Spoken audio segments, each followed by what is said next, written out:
Hey coin collectors, and welcome to DC Coin Roll International Coin Channel. Today is the 1959 Roosevelt dime from the United States of America. And this is the front side, but this is the money side.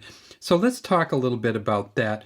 When you want to get the best dime possible, you almost always have to get the full bands version. And that is, and I'll show you one that's close here.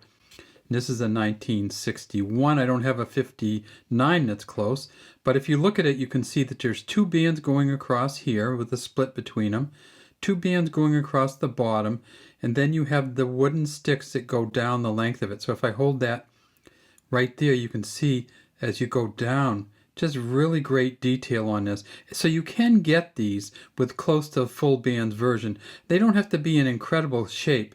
And you say, well, this one you got looks a little dirty. If you do get one that is dirty, don't clean it. If you ever do think you need to clean it, take it to a professional and see what they say. But in general, cleaning these coins really devalues the coins incredibly. So what about the 1959s?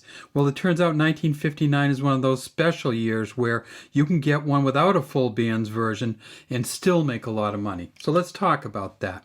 And here is that non-full bands version from the PCGS website. And you can see it's got incredible colors to it, so that probably really adds to it. They call this a patina. And if you ever find one of these ring-like patinas, keep it. Because a lot of collectors love getting those colors on there, the kind of the rainbow colors, and you can see all the different colors through here. You can also see right down here where it was sold for $1,035 in 2005, and PCGS grades it now at about $1,200.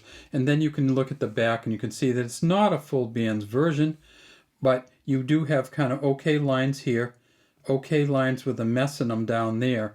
But you have great detail on everything else. Look at these oak leaves, the detail on these. Look at the acorn and the olive detail. And then look at the detail on Franklin Roosevelt's hair. And look how incredibly good this looks with the coloring on it. So if you can get this coin, it's worth $1,200 at a mint state 68, which they found now. This is the old mint state 67 plus. So look for them out there, try to find them, and when you get to the PCGS website, you look at it here, and then what you do is you scroll down to where they have the listings of all the different grade levels, and these go anywhere from, and I'll show you as you go down, these go anywhere from a 1 or a mint state 1, which is not going to have much on it at all, and you see that was worth $3 or $4, all the way up to that mint state 68 we saw. That it doesn't get up to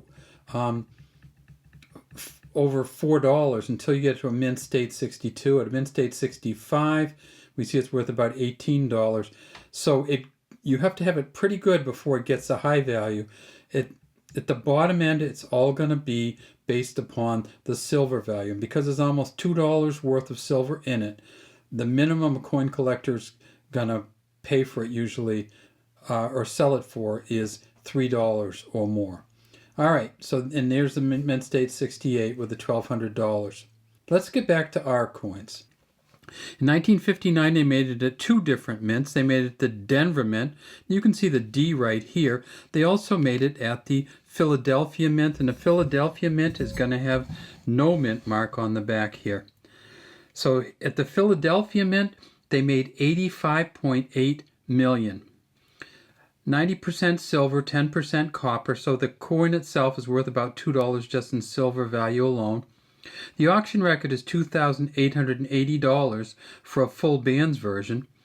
The best one that PCGS has ever seen is a mint state 68 full bands, and that goes for $2,000. But you can get one of these that's not a full bands version and still be worth a lot of money. For the Philadelphia, the auction record is $1,035 for mint state 67 without the full bands at a heritage auction in 2005. PCGS grades the mint state 68, no full bands, at $1,200, but they've only found one. What about the Denver Mint? They made $165 million, so about twice as many as at Philly. The auction record is $5,288 from mint state 68 full bands in 2018.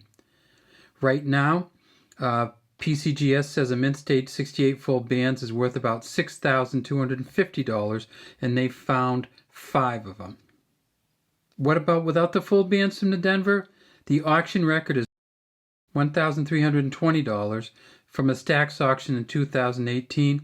PCGS has graded one at a Mint State 68 without the full bands, and it's worth $1,000.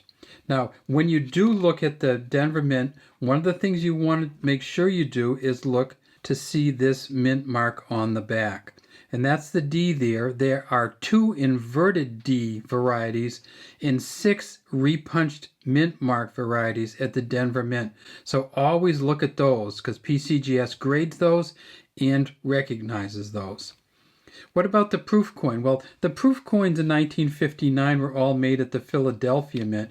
And you can tell a proof coin because it'll be very, very shiny. It won't have great details on it necessarily, but they didn't make many proof sets. They only made 1.1 million. So the auction record for a dime from a proof set, deep cameo dime, is $5,980 for a proof 69.